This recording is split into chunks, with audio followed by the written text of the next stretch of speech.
Hey guys, this is Shourabh and welcome to my YouTube channel SDO Tech.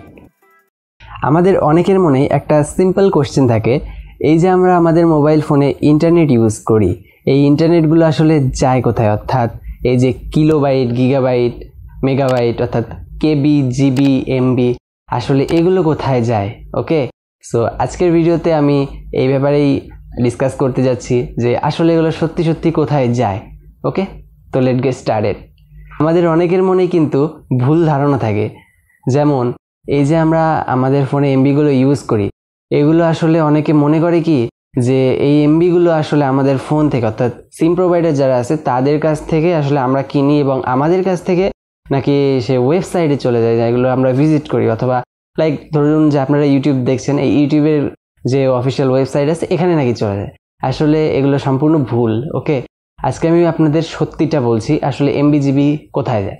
তো first of all আপনাদেরকে আগে বলি যে MB GB এর মানেটা কি।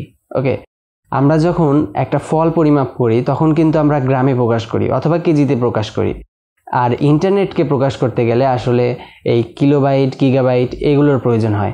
তো এই কিলোবাইট, গিগাবাইট হচ্ছে ইন্টারনেটকে পরিমাপ করার একটা মাধ্যম মাত্র। ওকে, তো এরপর আসি যে আসলে এগুলো যায় কোথায়। তো সত্যি বলতে, আমি যদি সত্যি বলি, টু বি অনেস্ট, এগুলো আসলে কোথাও যায় না। আপনার ফোনে যে কেনেন আপনি ওই পর্যন্তই শেষ, আপনি যে ইউজ করেন ওই পর্যন্তই শেষ, ভ্যানিশ, এটার কোথাও যায় না। রিজন এটাই যে সেটা জাস্ট লিমিটেশন। ধরুন যে আপনি গ্রামীণের সিম ব্যবহার করছেন বা রবির সিম ব্যবহার করছেন বা এয়ারটেল, টেলিটক, যারই সিম ব্যবহার করুন না কেন, আপনাকে জাস্ট লিমিটেশন দিয়ে দেবে। যদি আপনি 5 জিবি কেনেন তাহলে আপনাকে লিমিট দিয়ে দেবে যে ওই 5 জিবি পরিমাণের বেশি ইন্টারনেট আপনি ব্যবহার করতে পারবেন না। এর মানে এই না যে ইন্টারনেট আসলে আহামরি কিছু। সো আজকের ভিডিও এই পর্যন্তই। ভালো লাগলে অবশ্যই লাইক করবেন, কমেন্ট করবেন এবং পরবর্তীতে কী ধরনের ভিডিও দেখতে চান তা অবশ্যই কমেন্টে জানিয়ে দেবেন। আর চ্যানেলে সাবস্ক্রাইব তো মাস্ট। দেখা হচ্ছে পরবর্তী কোনো ভিডিওতে। ততক্ষণ পর্যন্ত ভালো থাকবেন, সুস্থ থাকবেন, take care and bye by.